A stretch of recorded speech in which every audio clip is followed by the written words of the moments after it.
Chintamani police ஸ்டேஷனில் இருக்காங்க. ஒருத்தர் வராரு. வந்து நான் தான் மீனாவை கத்தியால் குத்தினேன் அப்படின்னு சொல்லிட்டு அப்ரூவராக மாறுறாரு. அப்படியே போலீஸ் பார்க்குறாரு. யார் நீயா கத்தியால் குத்தின அப்படின்னு கேட்குறாரு. ஆமாம் அப்படின்னு சொல்லிட்டு ஒரு ஆள் வந்து அவரே சரண்டர் ஆகுறாரு. அப்போ சிந்தாமணியோட வீட்டுக்கார் வந்து கையெழுத்து போடுறாரு. அப்போ சிந்தாமணிக்கும் இதுக்கும் எந்த சம்மந்தமும் இல்லை அப்படின்னு சொல்லிட்டு சிந்தாமணியை ரிலீஸ் பண்ணுறாங்க. அவங்க வீட்டுக்கார் எல்லாமே எழுதி கொடுத்துட்டு வெளியே வராரு. வந்த உடனே அப்படியே ரோகிணி கேட்குறாங்க, என்ன இது இவ்வளோ பெரிய விஷயமாயிடுச்சு, நீங்கள் வந்து போலீஸ் ஸ்டேஷன் வந்துட்டீங்க அப்படின்னு கேட்குறாங்க ரோகிணி. எல்லாத்துக்குமே காரணமே அந்த முத்து மீனா 2 பேரும் சேர்ந்து தான் இப்படி பண்ணியிருக்காங்க. அவங்கள என்ன பண்ணுறேன்னு பாரு, அவங்கள கண்டிப்பாக அந்த வீட்டில் இருக்கவே விட மாட்டேன் அப்படின்னு சொல்லிட்டு சிந்தாமணி சொல்கிறாங்க. சொல்லிவிட்டு அங்கேருந்து போகிறாங்க. போயிட்டு ஃபினான்ஷியரை கூட்டிகிட்டு போகிறாங்க. முத்து வீட்டுக்கு வேகமாக போகிறாரு. போன உடனே அண்ணாமலை மீனா 2 பேருமே வாங்க அப்பா வாங்க அப்படின்னு சொல்லிட்டு கூப்பிடுறாரு. என்ன இவ்வளோ ஒரு பதட்டமாக வர அப்படின்னு அண்ணாமலை கேட்குறாரு. அப்பா உங்களுக்கு ஒன்று தெரியுமா, மீனாவை கத்தியால் ஒருத்தன் குத்தனான்ல, அது வேற யாரும் இல்லை, இந்த சிந்தாமணியை ஆள் வச்சு தான் பண்ணியிருக்கா. நான் அவனை கண்டுபிடிச்சி போலீஸ் ஸ்டேஷனில் ஒப்படைச்சிட்டேன் அப்படின்னு சொல்கிறாரு. அப்படியா, பரவாயில்லையே, இவ்வளோ சூப்பராக கண்டுபிடிச்சிட்டிங்க அப்படின்னு சொல்லிட்டு ஸ்ருதி ரொம்ப சந்தோஷமாக பாராட்டிகிட்டு இருக்காங்க. அப்படியே பார்க்குறாங்க விஜயா. இதெல்லாம் சிந்தாமணிலாம் பண்ணியிருக்க மாட்டா அப்படின்னு சொல்லிட்டு இருக்காங்க. அதுக்குள்ளே சிந்தாமணியே வராங்க. வாங்க வாங்க அப்படின்னு சொல்லிட்டு விஜயா கூப்பிடுறாங்க. வந்த உடனே அப்படி நின்றுட்டே இருக்காங்க. என்ன நீங்கள் ஏதோ போலீஸ் ஸ்டேஷன் போயிட்டீங்க என்னென்னவோ சொன்னாங்க அப்படின்னு விஜயா சொல்கிறாங்க. அதெல்லாம் எதுவுமே இல்லை, நான் எந்த தப்பும் பண்ணலை. ஒருத்தவன் வந்து நான் தான் கத்தியால் குத்தினேன்னு சொல்லிட்டு அப்ரூவராக மாறிட்டான்.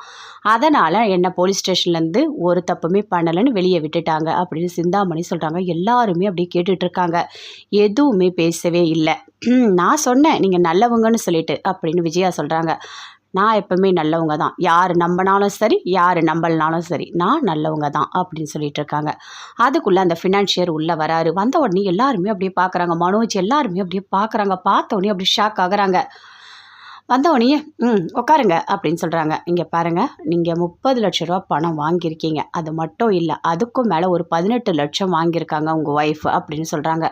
அதை கேட்ட உடனே அப்படியே அண்ணாமலை ஷாக் ஆகுறாரு. என்ன பேசிகிட்டு இருக்கீங்க, 30 லட்ச ரூபா உங்ககிட்ட வாங்கணும் அவ்வளோதானே அப்படின்னு முத்து சொல்கிறாரு. இல்லை, அதுக்கும் மேலே பேங்க்கில் உங்கள் வீட்டு பத்திரம் இருந்ததில்ல, அதை பணம் கொடுத்து மீட்டு கொண்டு வந்து என்கிட்டயே அடமானம் போட்டுட்டாங்க அப்படின்னு அந்த ஃபினான்ஷியர் சொல்கிறாரு. அதை கேட்டோன்னே வீட்டில் இருக்க எல்லாருமே சேர்ந்து அப்படியே ஷாக் ஆகுறாங்க.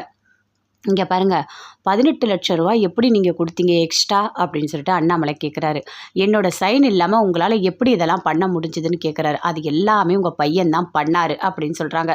அதை கேட்டோன்னே அப்படியே கோவமாக வருது. அண்ணாமலைக்கு எழுந்துக்கிறாரு. எழுந்து அப்படியே மனோஜோட ஷர்ட்டை பிடிச்சி, டேய் நான் உழைச்ச காசையும் எடுத்துட்டு ஓடிட்ட, அடுத்தது இந்த வீடு, அதையும் எனக்கு தெரியாமல் இப்படி பண்ணிட்டியா, டேய் நீலாம் திருந்தவே மாட்டியா, உனக்கெல்லாம் அறிவு இருக்கா இல்லையா அப்படின்னு சொல்லிட்டு அண்ணாமலை பயங்கரமாக கோவப்படுறாரு. அது மட்டும் இல்லை, விஜயாவை திரும்பி பார்க்குறாரு. எதுக்காக எனக்கு தெரியாமல் கையெழுத்து போட்டு எக்ஸ்ட்ரா 18 லட்ச ரூபா பணம் வாங்கியிருக்க, ஏற்கனவே ஒரு 30, இது ஒரு 18, 48 லட்ச ரூபா பணத்தை எப்படி கொடுக்க முடியும், ஏன் நீ இப்படி நடந்துக்கிட்ட அப்படின்னு சொல்லிட்டு அண்ணாமலை கோவமாக அப்படியே விஜயாவை முறைக்கிறாரு. விஜயாவுக்கு என்ன பண்ணுறதுனே தெரியல. அப்படியே பார்க்குறாங்க. இங்கே பாருங்கள், வட்டி மேலே வட்டி அதிகமாயிட்டு இந்த வீட்டை எங்களுக்கு எழுதி கொடுத்துருங்க, இதை விட்டால் வேறு வழியே கிடையாது அப்படின்னு சிந்தாமணி